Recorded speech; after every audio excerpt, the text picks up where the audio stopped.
चंद पैसों की चोरी के चक्कर में कोई ऐसा कैसे कर सकता है। जी हाँ, एक चोर एक घर में घुसता है जहाँ दो मियाँ बीबी को जान से मार देता है और वहीं घर के अंदर ही छिपकर एक डब्बे में घुसकर बैठ जाता है।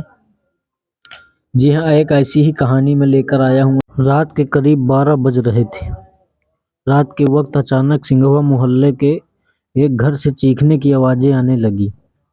ये घर अनुज बरनवाल का है। 60 साल के अनुज अपनी पत्नी बासमती के साथ यहाँ अकेले रहते थे। घर में थोड़ी देर के लिए शोर हुआ। एक महिला के जोर से चीखने की आवाज़ें आई और थोड़ी देर में ये आवाज़ें बंद हो गई। इलाके के लोग हैरान परेशान थे। आमिर, अनुज के घर में क्या हो गया? इसी बीच किसी ने अनुज के रिश्तेदार मुकेश को कॉल कर दिया। मौके पर पहुंचे मुकेश ने देखा कि अनुज के घर के अंदर से बंद था। मुकेश ने फौरन ही पुलिस को कॉल किया। थोड़ी ही देर में पुलिस की टीम मौके पर पहुंचकर टीम ने किसी तरह से घर के बाहर दुकान में लगी शटर को तोड़ा और फिर पुलिस ने अंदर दाखिल किया। अंदर जाते ही घर के अंदर पति पत्नी का खून से लथपथ शव पड़ा मिला।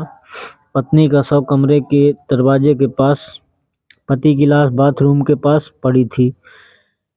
सिर व चेहरे पर गहरे जख्म के निशान थे। हैरानी की बात तो ये थी कि अनुज के हाथ में घर की चाबी थी। मौके से पुलिस को एक खून से सनी लोहे की रॉड भी मिली थी।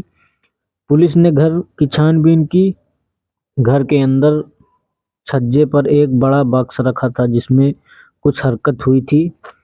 पुलिस के जवान ने छज्जे पर चढ़कर जैसे ही बॉक्स खोला, पुलिसकर्मी की आंखें फटी की फटी रह गई।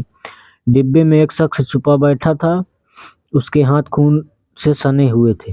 पुलिस को समझते देर नहीं लगी कि ये कातिल ही है।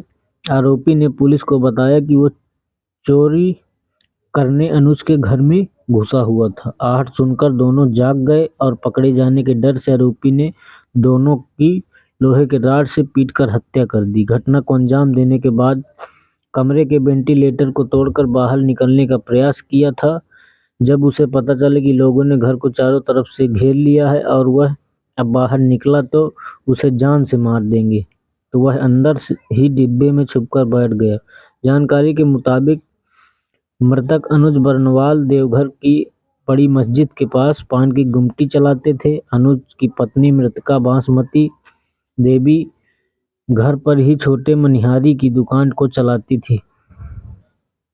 पुलिस आरोपी से पूछताछ कर ही रही थी